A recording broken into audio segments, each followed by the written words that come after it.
Halo semua, ketemu lagi sama aku Luna, selamat datang di channel Ngomongin Uang. Di antara kamu ada yang tertarik buat trading atau investasi saham nggak? Tapi bingung harus mulai dari mana? Emang beli saham tuh gimana ya caranya? Apa kita harus datang langsung ke Bursa Efek Indonesia? Atau datang langsung ke perusahaannya buat beli saham? Atau gimana ya? Nah, di video kali ini aku mau bahas tentang gimana cara ngelakuin transaksi saham. Gimana sih prosesnya? Sebelumnya, aku mau kasih tahu dulu nih, kalau yang aku jelasin di sini adalah tahap-tahap bertransaksi saham perusahaan terbuka yang sahamnya tuh tercatat di Bursa Efek Indonesia. Oke deh, langsung kita mulai aja yuk. Pertama, kamu perlu tahu dulu nih mekanisme jual beli di pasar saham tuh kayak gimana. Transaksi jual beli di pasar saham itu terjadi ketika ada pembeli dan penjual yang nawar di harga saham yang sama. Transaksinya sama kok kayak tawar-menawar di pasar tradisional, di mana pembeli pengen dapat harga yang murah, sementara penjual pengen jual barangnya di harga yang tinggi. Nah, para penjual dan pembeli itu terus tarik-tarikan harga, saling tawar-menawar harga sampai mereka sepakat buat jual dan beli barangnya di harga yang sama.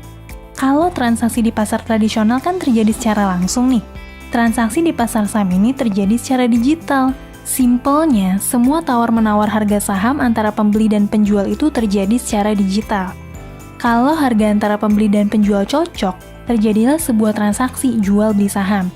Jadi kita nggak perlu datang ke Bursa Efek Indonesia ya, atau ke perusahaannya langsung. Karena semua transaksi saham ini udah terjadi secara digital. Oh iya, yang ngelakuin penawaran jual beli saham ini nggak cuma beberapa orang doang, tapi ratusan ribu bahkan jutaan orang yang tersebar di seluruh Indonesia dan dunia.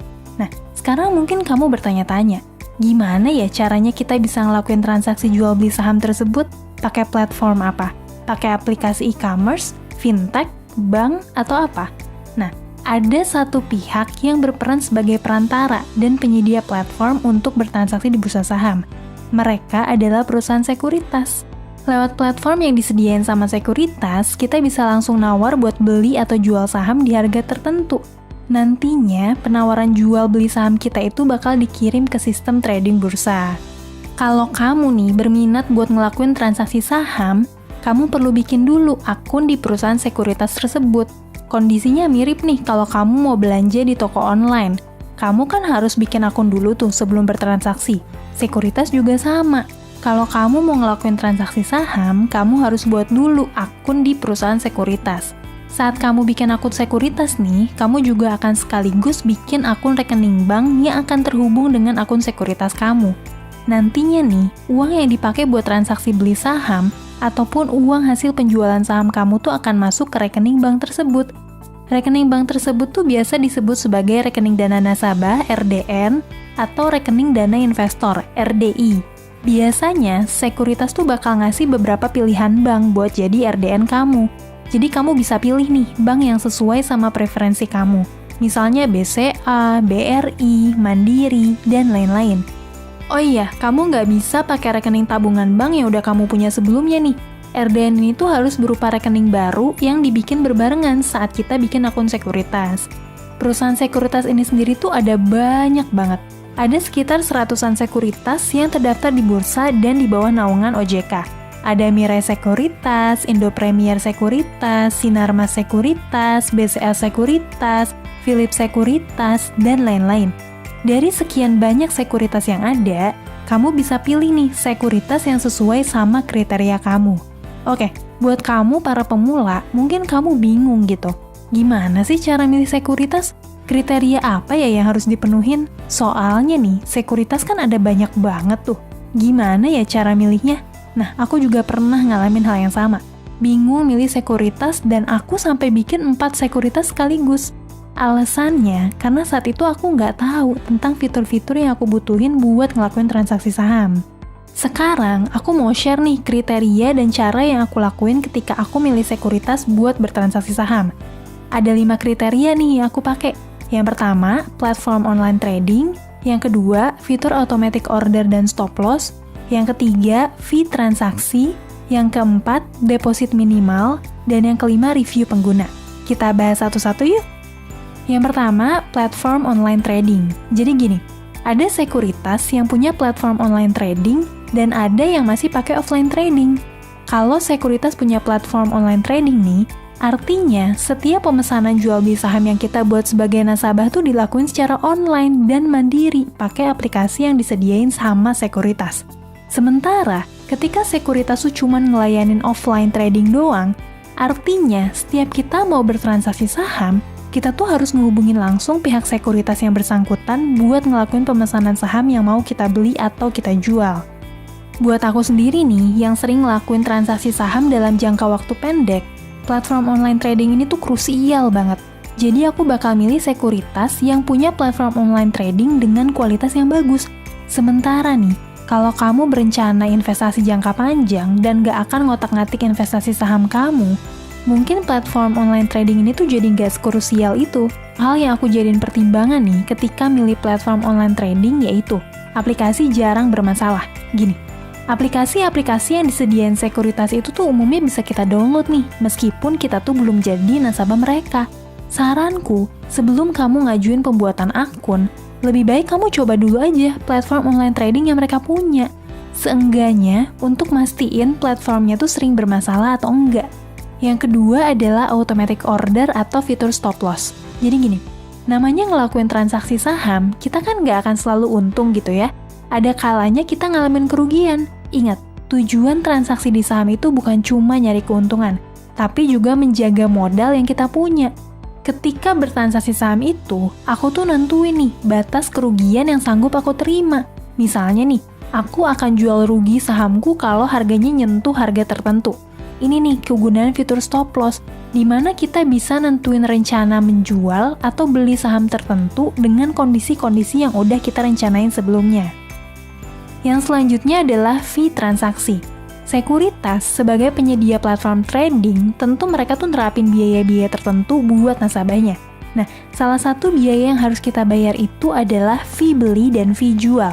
Simpelnya sih, kita akan dibebankan biaya nih setiap kali ngelakuin transaksi beli dan transaksi jual saham.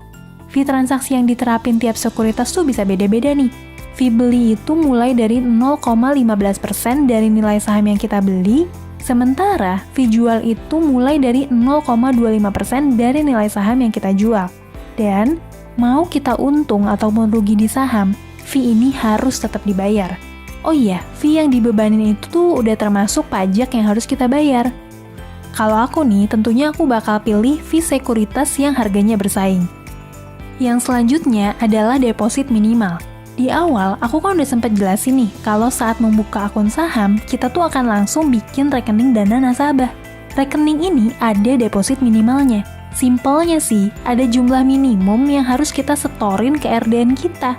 Deposit minimal ini tuh jumlahnya macam-macam nih, mulai dari 100.000 sampai puluhan bahkan ratusan juta rupiah.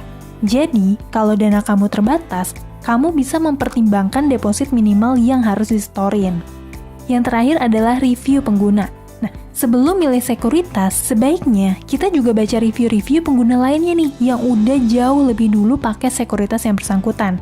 Supaya kita juga bisa tahu kira-kira apa aja sih kelebihan dan kekurangan platform milik sekuritas tersebut, gimana sih kualitas customer service-nya, dan lain-lain. Nah, itu beberapa hal yang aku jadiin pertimbangan sebelum bikin akun sekuritas. Sekarang kita bahas gimana sih caranya daftar akun sekuritas. Berdasarkan pengalamanku nih, ada 2 cara yang bisa kamu lakuin. Yang pertama adalah daftar langsung ke sekuritas atau daftar melalui sekolah pasar modal. Kita bahas satu persatu yuk. Yang pertama adalah daftar langsung ke sekuritas. Nah, daftar langsung ke sekuritas tuh bisa melalui 2 proses nih. Ada yang offline ataupun yang online. Kalau kamu daftar secara offline, kamu bisa langsung datang aja ke kantor sekuritas yang ada di kota kamu. Kamu bisa akses list sekuritas yang ada di kota kamu di website IDX. Setelah nentuin mau daftar di sekuritas mana, kamu bisa langsung nih datengin kantor sekuritas yang bersangkutan dan ikutin prosedur pembuatan akun sekuritas. Kalau mau buka akun sekuritas dengan cara ini nih, jangan lupa bawa dokumen yang dibutuhin ya, kayak KTP, NPWP, sampai buku tabungan kamu. Kalau kamu nggak pengen datang langsung ke kantor sekuritas atau di kotamu tuh nggak ada kantor sekuritas yang lokasinya terjangkau, sebagian sekuritas yang tersedia tuh udah nyediain pendaftaran secara online. Nah, daftar online ini tuh ada 2 nih jenisnya. Ada sekuritas yang nyediain formulir secara online, terus kita bisa download dan print formulirnya. Setelah itu, kita isi formulir dan lengkapin persyaratannya. Kalau udah selesai, kita kirim semua dokumennya ke alamat sekuritas yang bersangkutan. Itu proses yang aku lakuin dulu nih saat mendaftar sekuritas. Tapi sekarang ada juga nih sekuritas yang udah nyediain pendaftaran full secara online. Jadi kita nggak perlu kirim-kirim dokumen lagi. Semua tanda tangan, dokumen, dan lain-lain dikirim secara digital. Sekarang, kita lanjut ke cara yang kedua, yaitu ikut sekolah pasar modal atau SPM. Jadi nih, Bursa Efek Indonesia itu nyediain program edukasi dan sosialisasi tentang pasar saham melalui sekolah pasar modal. Nah, kalau kamu ngikutin program tersebut, kamu akan dapetin edukasi awal sekaligus fasilitas untuk membuat akun sekuritas. Kalau kamu tertarik untuk ikut SPM, kamu bisa langsung lihat jadwal dan pendaftarannya di website sekolah pasar modal ya. Sebelum aku tutup video ini, aku mau jelasin nih bahwa saham itu adalah instrumen investasi yang berisiko tinggi. Jadi, sebelum kamu terjun langsung di saham, pastiin ini sesuai dengan profil risiko kamu. Jangan lupa juga untuk tahu risiko-risiko apa aja sih yang mungkin kamu dapetin saat kamu bertransaksi di saham, dan jangan sampai kamu bertransaksi di saham cuma modal ikut-ikutan doang. Oke deh, segitu aja yang mau aku sampein. Sampai ketemu lagi di video selanjutnya ya. Tetap di channel Ngomongin Uang, karena ngomongin uang gak ada habisnya.